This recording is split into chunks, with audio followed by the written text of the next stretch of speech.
Good morning friends. हम numerical analysis का chapter number 5 कर रहे हैं, जिसके अंदर हम अपने 3 लेक्चर कंप्लीट कर चुके हैं। यानी कि प्रोबेबिलिटी से रिलेटेड जो पार्ट हम काफ़ी बार पढ़ चुके हैं और रिपीटेड था वो हम देख चुके हैं। अब देखिए, आपने उसी से रिलेटेड कुछ एग्जांपल्स भी देखे थे।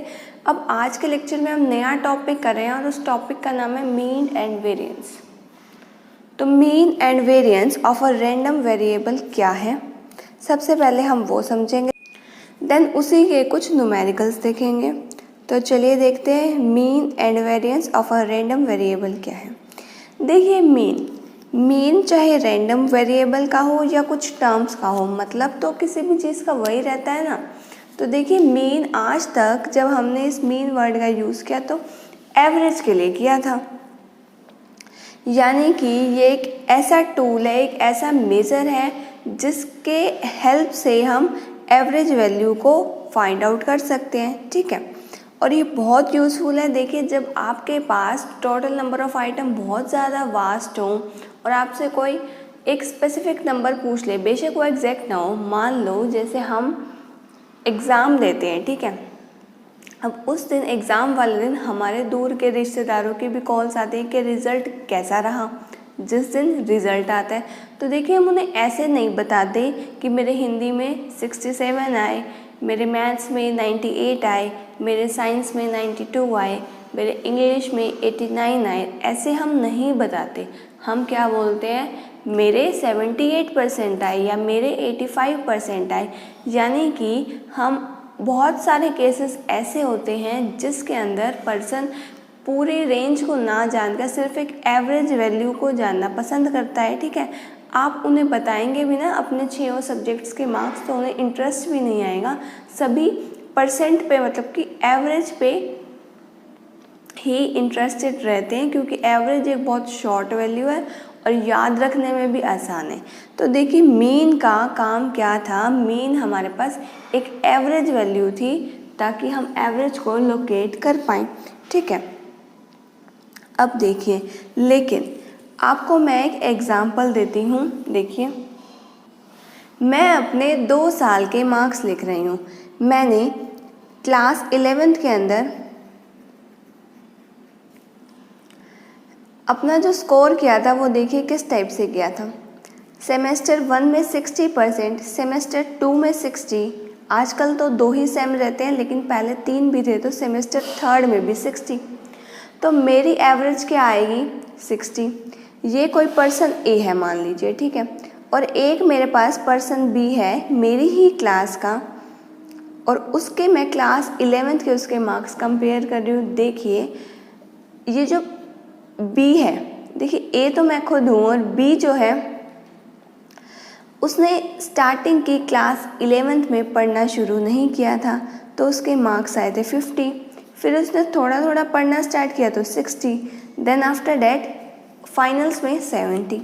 देखिए, अब ट्रेंड क्या दिख रहा है कि मेरे में पूरे साल कोई चेंज नहीं आया। मैंने तीनों ही सेमेस्टर के अंदर 60 स्कोर किया, लेकिन बी जो अनदर गाय है उसने एक बार 50, फिर कुछ इम्प्रूव किया, कुछ इम्प्रूव। यानी कि ये जो है बी एक इंक्रीजिंग ट्रेंड पे है। हर सेमेस्टर में इसमें कोई ना कोई इम्प्रूवमेंट आ रही है, लेकिन मेरे में कोई इम्प्रूवमेंट नहीं है। तो आप कहेंगे बेटर कौन है, बेटर है बी, क्योंकि देखिए उसमें कुछ ना कुछ इम्प्रूवमेंट आई और मैं स्टेबल रही हूँ। ठीक है, अगर इसके मार्क्स घटते तो मैं बेटर बन जाती, लेकिन अभी मेरे में स्टेबिलिटी है और बी में इम्प्रूवमेंट है। अब दोनों की एक बार एवरेज निकालते हैं। एवरेज क्या होता है, sum of quantity upon total number of quantity. 180/3, इसका आ गया 60 और इसका भी आ गया 180/3, 60। यानी कि दोनों की ही एवरेज सेम है। मीन से हम फर्दर ये नहीं निकाल पाए कि कौन बेटर है, किसके डाटा के अंदर वेरिएबिलिटी ज़्यादा है और किसके डाटा में वेरिएबिलिटी कम है। ठीक है, तो इसीलिए हमें एक नई टर्म का यूज़ आया, डेट इज़ वेरिएंस। ठीक है, तो मीन तो आपको सबको पता ही है कि क्या था, एवरेज निकालना, और वेरिएंस हमारे पास क्या है, हमें मान लीजिए जितनी भी हमारे पास आइटम दी हुई हैं उन आइटम की वैल्यूज़ में कितनी वेरिएबिलिटी है। ये चीज़ हम निकालते हैं वेरिएंस से। तो चलिए एक बार फॉर्मल डेफिनेशन भी देख लेते हैं कि इन दोनों की फॉर्मल डेफिनेशन क्या है। देखिए, mean of a random variable is a major which locates the average value of a random variable. यही जो डेफिनेशन मैंने आपको बताई थी मीन की, डेफिनेशन भी वही है। चलते हैं हम वेरिएंस की डेफिनेशन पर, क्योंकि मीन तो देखिए बहुत बेसिक कंसेप्ट था, आप काफ़ी बार देख चुके हैं। अब वेरिएंस की डेफिनेशन देखिए क्या है। The variance of a random variable is the measure of the variability of the values of a random variable, यानी कि हमारे पास रैंडम वेरिएबल की वैल्यूज़ के अंदर कितनी वेरिएशन है वो हम वेरिएंस की हेल्प से निकालेंगे। देखिए, अब ये तो आई बात मीन और वेरिएंस है क्या, लेकिन मैं कह रही हूँ वेरिएशन निकालने के लिए हम वेरिएंस निकालेंगे और एवरेज निकालनी हो तो हम मीन निकालेंगे। तो सबसे पहले हम देखते हैं इनके फॉर्मूले हैं क्या। देखिए, मीन का फॉर्मूला वैसे हमें पता है, sum of observation upon number of observations. ऐसे ही हम वेरिएंस का फॉर्मूला भी ऑलरेडी क्लास 11-12 के अंदर मैथ्स के चैप्टर 14 के अंदर कर चुके हैं। तो देखिए, आज हम क्या देखेंगे, इनके फॉर्मूला रैंडम वेरिएबल के केसेस के अंदर क्या है। ठीक है, अब देखिए, फॉर्मूला डेराइव करने से पहले सबसे पहले मैं आपको बता दूं मैंने क्या माना है कि x कोई भी एक डिस्क्रीट रैंडम वेरिएबल है जिसकी वैल्यूज़ क्या है x1, x2 up to xn, और इनके रिस्पेक्टिव प्रोबेबिलिटी क्या है x1 की p1, x2 की p2, xn की pn। ठीक है, और आपको पता है सारी प्रोबेबिलिटीज़ का सम, i का सम, यानी कि i कहाँ से वेरी कर रहा है, 1 से लेकर n तक, तो i varies from 1 to n is equal to 1 आता है। ठीक है, यानी कि इन सभी प्रोबेबिलिटीज़ का हमारे पास सम कितना है, 1। तो हमें क्या निकालना है, मीन और वेरिएंस। सबसे पहले देखिए हमें निकालेंगे हम मीन। मीन को हम डिनोट किससे करते हैं, म्यू से, और फॉर्मूला आपको पता है sum of observations upon number of observations. ठीक है, अब देखिए ऊपर क्या आएगा, ऊपर आएगा हमारे पास PI XI, P से कॉरस्पॉन्डिंग ही X, यानी कि X से कॉरस्पॉन्डिंग प्रोबेबिलिटी, I कहाँ से वेरी करे, 1 to n अपॉन में sigma I to 1 to n PI। ठीक है, अब देखिए आपको पता है, अभी जस्ट मैंने आपको बताया कि submission of PI's I vary from 1 to n is equal to 1 आता है। सारी प्रोबेबिलिटीज़ का सम हमें पता है 1 आएगा, इसका मतलब बेस में 1। फॉर्मूला हमारे पास क्या बन गया, सबमिशन PI XI, जहाँ पे I vary from 1 to n। ठीक है, तो ये तो मेरे पास आ गया मीन का फॉर्मूला। अब चलते हैं वेरिएंस के फॉर्मूले पर। वेरिएंस का फॉर्मूला देखिए क्या है। वेरिएंस को सबसे पहले हम डिनोट किससे करते हैं, सिग्मा स्क्वायर से। देखिए, अगर वेरिएंस का हम रूट कर दे तो हमारे पास क्या निकल जाता है, ST, यानी कि ST और वेरिएंस दो फॉर्मूला आप एक ही फॉर्मूला के अंदर सीख सकते हैं। ठीक है, वेरिएंस का फॉर्मूला क्या होगा, XI माइनस म्यू, यानी कि मीन का square into PI, I vary from 1 to n upon में summation of PI I is equal to 1 to n।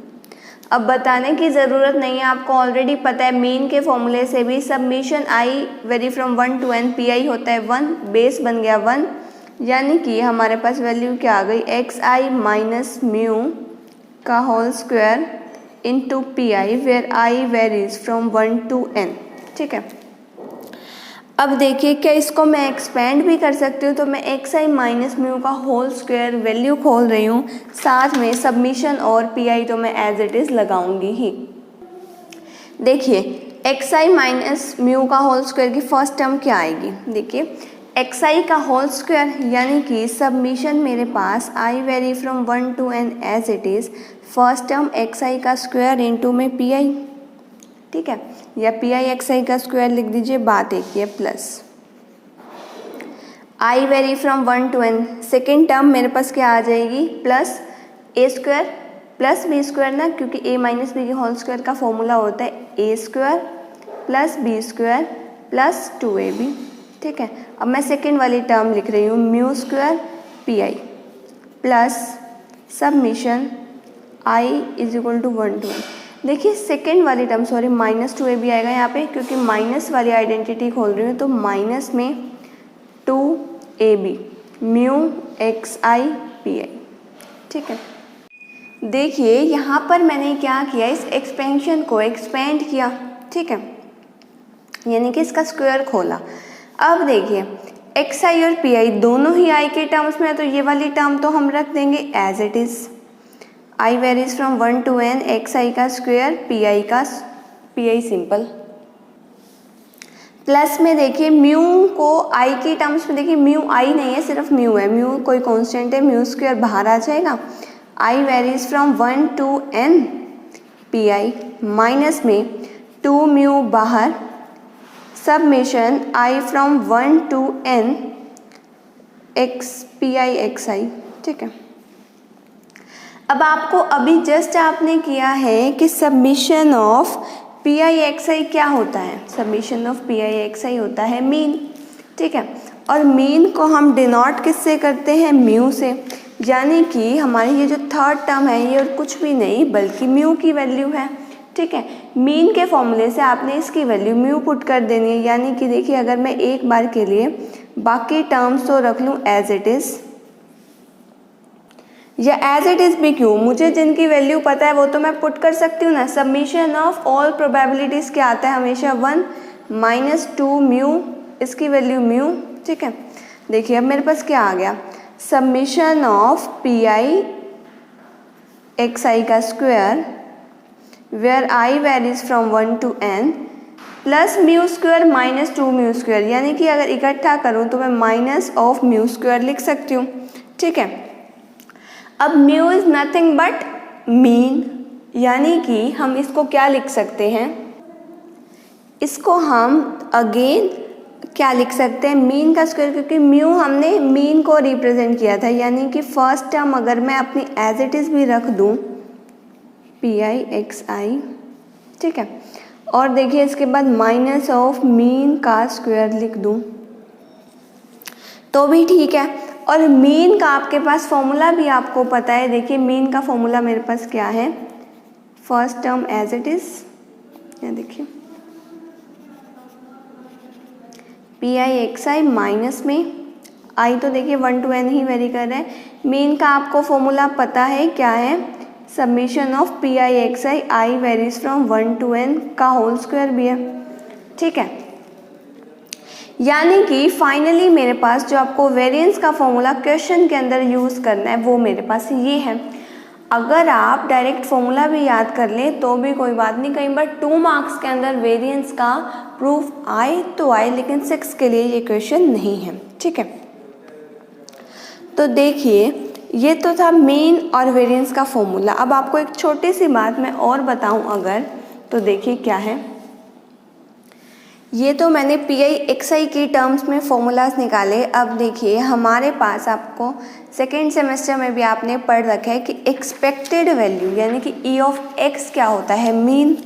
ठीक है, यानी कि मीन को हम एक और नाम भी देते हैं एक्सपेक्टेड वैल्यू। ठीक है, और एक्सपेक्टेड वैल्यू को हम डिनोट करते हैं ई ऑफ एक्स से। ठीक है, और ई ऑफ एक्स तो आप खुद ही कह रहे हैं कि मीन है। ठीक है, यानी कि म्यू है, यानी कि this is nothing but summation I varies from 1 to n P I x I. और भी अगर मैं इसको एक्सपेंड करके लिखूं, वैसे तो कोई रिक्वायरमेंट नहीं है, तो ये है p1x1 p2x2 up to pnxn। ठीक है, ये तो था ex यानी कि मीन की वैल्यू। अब मैं कहूँ अगर मुझे वेरिएंस भी अगर इन टर्म्स ऑफ एक्सपेक्टेशन निकालना है तो फॉर्मूला उसके लिए क्या रहेगा।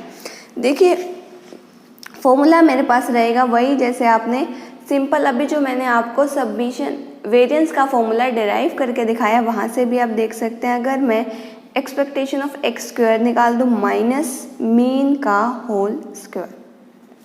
ठीक है, माइनस में मीन का होल स्क्वायर, ये आ गया वेरिएंस। अब मैंने आपको बताया था जब भी आप वेरिएंस निकालना सीखेंगे तो आप एक और वैल्यू साथ के साथ सीखेंगे, that is standard deviation. Standard deviation क्या होता है, अंडर रूट ऑफ वेरिएंस।